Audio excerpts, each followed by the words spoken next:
আসসালামু আলাইকুম, কেমন আছেন সবাই? আশা করি সবাই অনেক ভালো আছেন। আমিও অনেক ভালো আছি। আমার নতুন আরেকটি ভিডিওতে আপনাদের সবাইকে স্বাগতম করছি। আমি ইলিয়াস।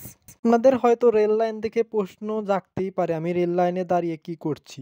নতুন একটি অভিজ্ঞতা অর্জনের জন্য আজকে আমি পায়ে হেঁটে সিরাজগঞ্জ বাস স্টেশন থেকে রায়পুর স্টেশনে যাব এবং আপনাদেরকে দেখাবো।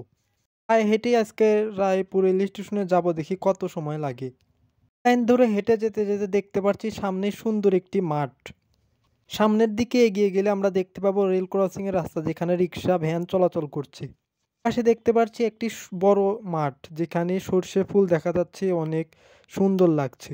এই রেল লাইনের উপর দিয়ে কিন্তু আমরা ট্রেনে করে চলাচল করে থাকি, তখন কিন্তু দেখতে ভালো লাগে। এমনি আজকে পায়ে হেঁটেও দেখছি অনেক ভালো লাগছে।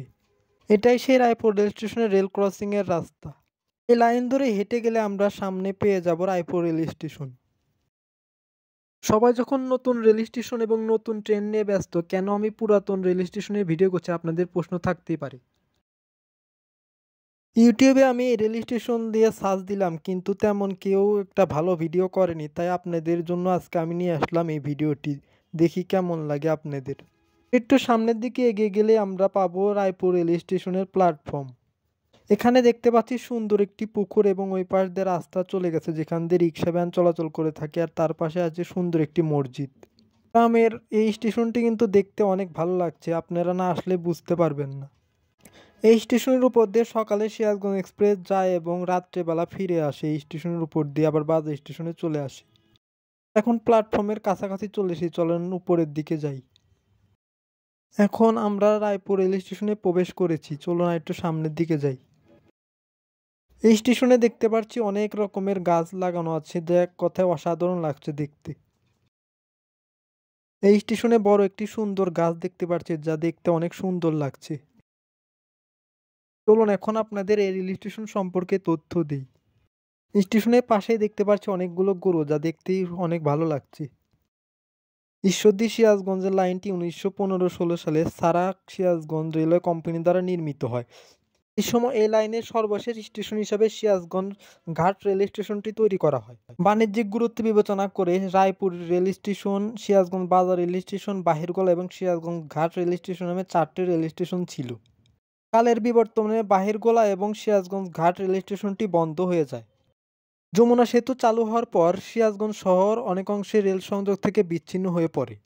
উত্তরবঙ্গ এবং দক্ষিণবঙ্গ থেকে ঢাকা যাওয়ার জন্য সিরাজগঞ্জ শহর থেকে দূরে মনসুরালী রেল স্টেশনটি নির্মাণ করা হয়। বর্তমানে শহীদে মনসুরা রেল স্টেশন থেকে ঢাকার সকল ট্রেন চলাচল করে থাকে।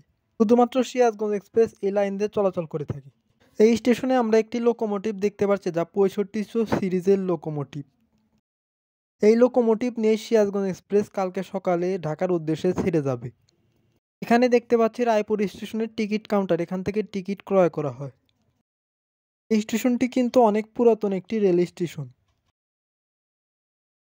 এই রেল স্টেশনটি মনোরম প্রাকৃতিক পরিবেশের একটি রেল স্টেশন, যা অনেক ভালো লাগছে দেখতে।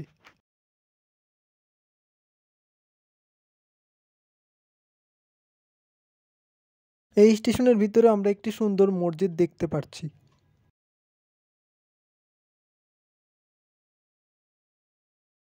চলুন আরো একটু সামনের দিকে যাই, স্টেশনটি ঘুরে দেখি। আরো একটু সামনের দিকে এগিয়ে গেলে আমরা দেখতে পাবো এই স্টেশনের সীমানা পিলার। আজকের ভিডিওটি যদি আপনাদের ভালো লেগে থাকে, আমার চ্যানেলটি সাবস্ক্রাইব করে পাশে থাকবেন এমন নিত্য নতুন ভিডিও পেতে।